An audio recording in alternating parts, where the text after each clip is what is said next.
On March 8, 2014, Malaysia Airlines Flight 370 took off from Kuala Lumpur International Airport bound for Beijing with 239 people on board. Within an hour, the Boeing 777 would vanish from radar screens and disappear into one of aviation's most baffling and disturbing mysteries. The flight proceeded normally for the first 38 minutes. Captain Zahari Ahmed Shah, an experienced pilot with over 18,000 flight hours, maintained routine communication with air traffic control. At 1:19 a.m., as the plane crossed from Malaysian to Vietnamese airspace, the co-pilot's voice came through clearly. "Good night, Malaysian 370. Those would be the last words anyone would hear from the aircraft. Within minutes, something went terribly wrong. The plane's transponder, which broadcasts the aircraft's location, suddenly stopped transmitting. Military radar tracked the plane making a sharp turn, deviating dramatically from its planned route. Instead of continuing northeast toward Beijing, Flight 370 turned back, crossed the Malaysian peninsula, and headed northwest into the Andaman Sea. What happened next defies explanation. The aircraft flew for 7 more hours, tracked only by satellite pings that provided no location data, just confirmation that the plane was still airborne and its systems were functioning. Someone was flying that plane, making deliberate course changes, yet there was complete radio silence. No distress calls, no emergency signals, nothing. The Boeing 777 finally disappeared somewhere over the southern Indian Ocean, an area so remote and vast that searchers called it one of the most isolated places on Earth. When families of the passengers tried calling their loved ones' cell phones hours after the plane should have landed, some phones rang.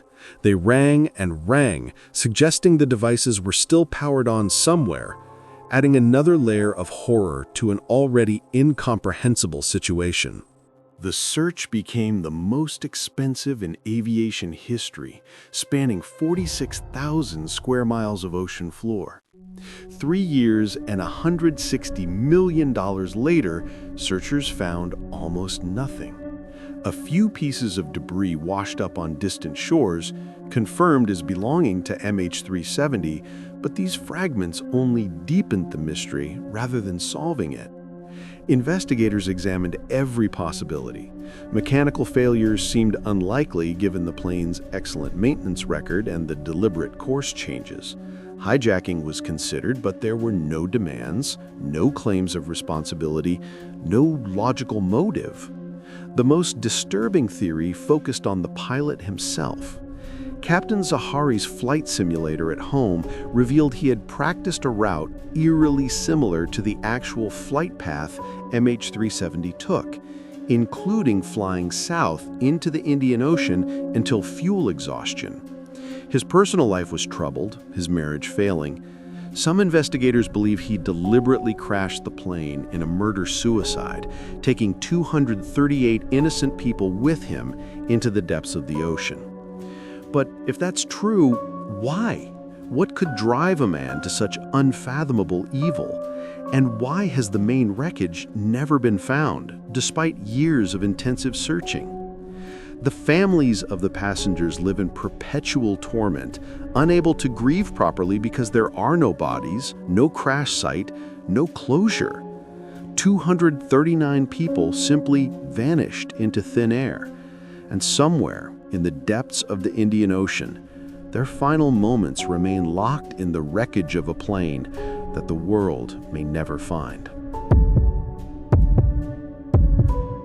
On January 31, 2013, 21-year-old Elisa Lam checked into the Cecil Hotel in downtown Los Angeles, a building with a dark history of murders, suicides, and mysterious deaths. 2 weeks later, hotel guests began complaining about strange-tasting water and low pressure.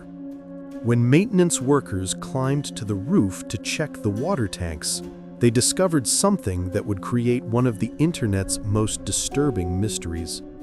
Elisa's naked body was floating in one of the hotel's water tanks. For nearly 2 weeks, guests had been drinking, bathing, and brushing their teeth with water that had been circulating around a decomposing corpse. But the discovery of her body was only the beginning of this nightmare. 4 days before Elisa was found, the LAPD released security footage from the hotel's elevator that would be viewed millions of times, analyzed frame by frame, and would fuel countless theories about what really happened. The footage shows Elisa entering the elevator, pressing multiple buttons, then moving to the corner as if hiding from someone. She peeks out into the hallway repeatedly, her body language suggesting she's terrified. Then she steps out of the elevator and begins making strange hand gestures, moving her hands in bizarre patterns as if communicating with someone or something invisible. She steps back into the elevator, presses more buttons, then exits again. For several minutes, she stands in the hallway just outside the elevator's view, occasionally visible as she moves in and out of frame. Her movements are erratic, unsettling, completely inexplicable. Then she walks away, and the elevator doors finally close. That was the last time Elisa Lam was seen alive. The police ruled it an accidental drowning, attributing her strange behavior to a bipolar episode. Elisa had been prescribed medication for bipolar disorder and depression, and the toxicology report suggested she hadn't been taking her medications regularly. But this explanation raises more questions than it answers. The water tanks on the roof were extremely difficult to access. The rooftop door was locked and alarmed. The tanks themselves were heavy, requiring significant force to open. Once opened, a person would need to climb a ladder to reach the top, then somehow get inside an opening barely large enough for a human body. How did Elisa, in the middle of a mental health crisis, manage all of this? And why would she? Even in a state of psychosis, the series of actions required to end up inside that water tank seem nearly impossible. The elevator footage is equally disturbing when examined closely. Why wouldn't the elevator doors close when she pressed the buttons? The elevator appears to malfunction, staying open for an abnormally long time, as if something was preventing it from operating normally.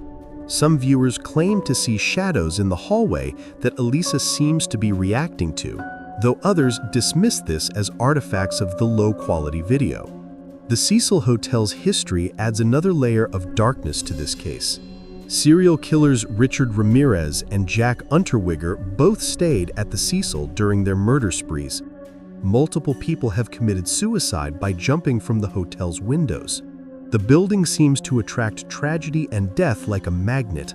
Elisa's death was officially ruled accidental, but her family, friends, and millions of people who've watched that elevator footage struggle to accept that explanation. The image of her strange, frightened behavior in that elevator, followed by the discovery of her body in a place she seemingly couldn't have reached alone, creates a narrative that logic cannot easily explain. What was Elisa running from? Who or what was she seeing in that hallway? How did she access the locked rooftop and sealed water tank?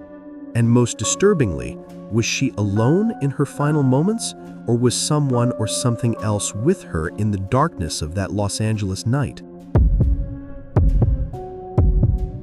In 1587, 115 English colonists arrived on Roanoke Island off the coast of what is now North Carolina, hoping to establish the first permanent English settlement in the New World. 3 years later, every man, woman, and child had vanished without a trace, leaving behind only a single cryptic word carved into a post: Croatoan.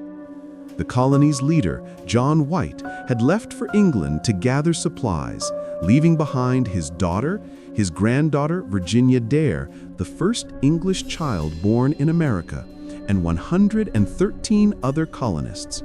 When he returned in August 1590, after being delayed by war between England and Spain, he found the settlement completely abandoned. What he discovered was deeply unsettling. The colonists hadn't left in panic or been driven out by force. The buildings had been carefully dismantled, suggesting an organized departure. Personal belongings were gone, indicating the colonists had time to pack.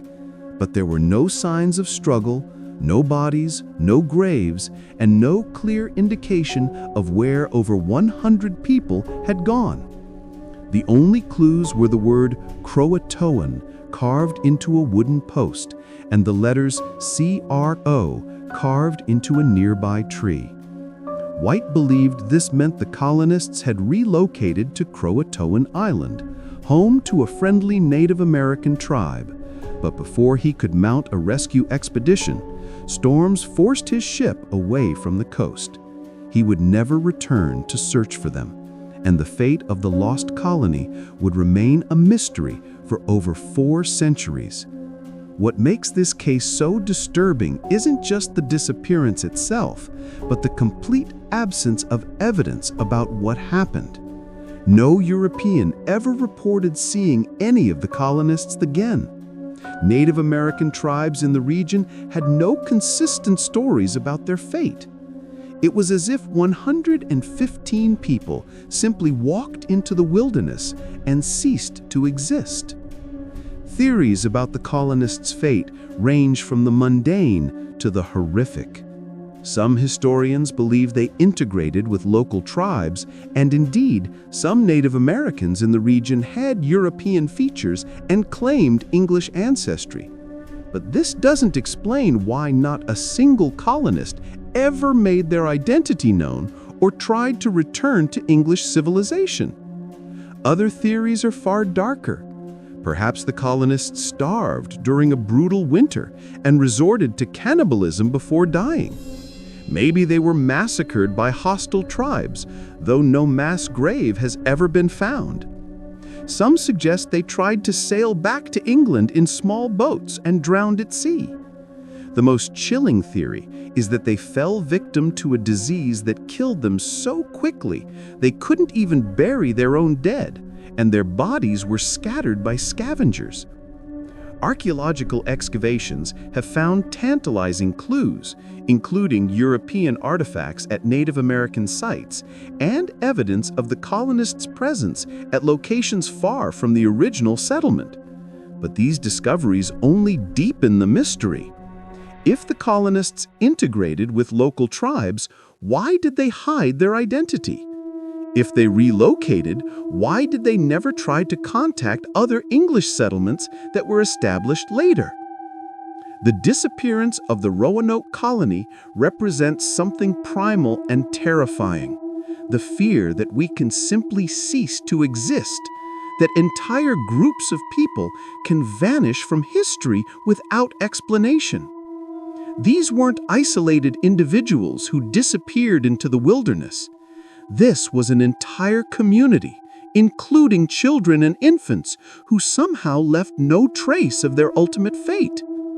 Virginia Dare, that first English child born in America, would have been just 3 years old when the colony vanished. What happened to her? Did she grow up among Native Americans, unaware of her English heritage? Did she die of disease or starvation? Or did something more sinister occur in those 3 years between John White's departure and return? The word Croatoan, carved into that post, has haunted historians for centuries. Was it a message indicating where the colonists went, or was it a warning about what found them? The fact that it was carved rather than written suggests it was done deliberately, with time to spare. Yet the colonists never provided any additional information or left any other messages.